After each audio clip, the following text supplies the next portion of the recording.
नमः शिवाय। हर हर महादेव। शिव पुराण की रुद्र संहिता के इस अध्याय में हम शिव पार्वती तथा उनकी बारात की विदाई, भगवान शिव का समस्त देवताओं को विदा करके कैलाश पर रहना और पार्वती खंड के श्रवण की महिमा को बताने की कथा को सुनेंगे।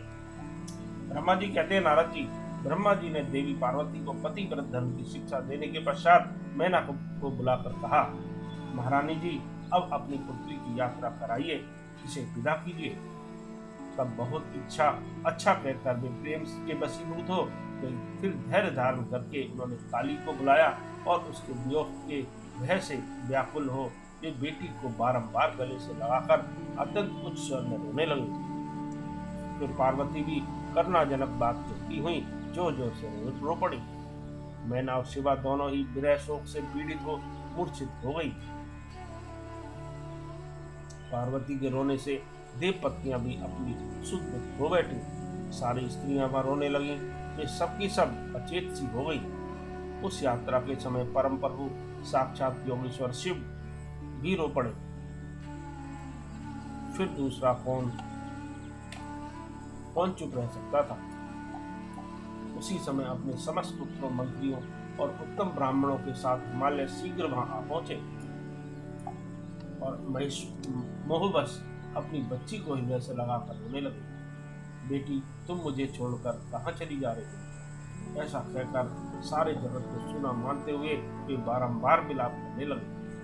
तब ज्ञानियों में श्रेष्ठ पुरोहित ने अन्य ब्राह्मणों के सहयोग से कृपा पूर्वक अध्यात्म विद्या का उपदेश देते हुए सबको सुखद रीति से समझाया। पार्वती जी ने भक्ति भाव से माता पिता तथा गुरु को प्रणाम किया।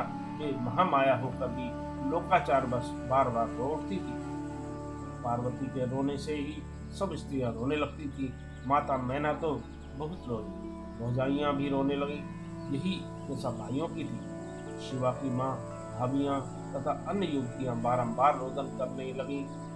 भाई और पिता भी प्रेम और सौहार्दवश रोए बिना न रह सके। उस समय ब्राह्मणों ने मिलकर सबको आदरपूर्वक समझाया और यह सूचित किया कि यात्रा के लिए यही सबसे उत्तम तथा सुखद लगन है। तो हिमालय और मैना ने विवेक पूर्वक धैर्य धारण करके शिवा के बैठने के लिए पालकी मंगवाई।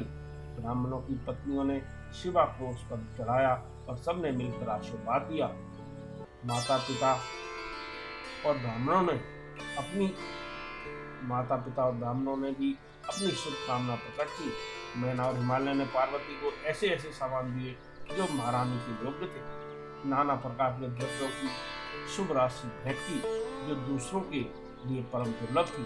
शिवा ने समस्त गुरुजनों को, माता पिता को, पुरोहित और ब्राह्मणों को तथा भौजाइयों और दूसरी स्त्रियों को प्रणाम करके यात्रा की। पुत्रों सहित बुद्धिमान हिमाचल भी स्नेह के वशीभूत हो पीछे पीछे गए और उस स्थान पर पहुंचे जहाँ देवताओं सहित भगवान शिव प्रसन्नता पूर्वक प्रतीक्षा कर रहे थे। वहाँ सब लोग बड़े प्रेम और आनंद से परस्पर मिले।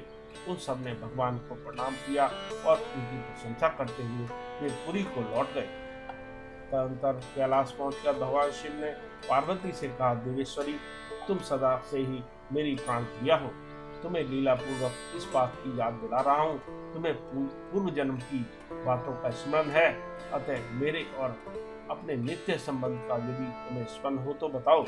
अपने प्राणनाथ महेश्वर की यह बात सुनकर शंकर की नित्य प्रिया पार्वती मुस्कुराती हुई बोली, प्राणेश्वर, मुझे सब बातों का स्मरण है, किंतु इस समय आप चुप रहिए और इस अवसर के अनुरूप जो कार्य हो उसी को शीघ्र पूर्ण कीजिए। ब्रह्मा जी कहते हैं, नारद जी, प्रिया पार्वती के सैकड़ों सुधा धाराओं के समान मधुर वचन को सुनकर लोकाचार परायण भगवान विश्वनाथ बड़े प्रसन्न हुए।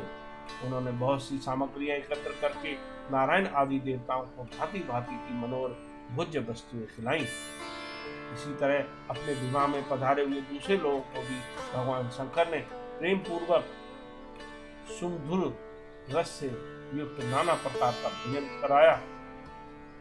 भोजन करने के पश्चात उन सब देवताओं ने नाना रत्नों से विभूषित को अपनी स्त्रियों और सेवक गणों के साथ आकर प्रभु चंद्रशेखर को प्रणाम किया।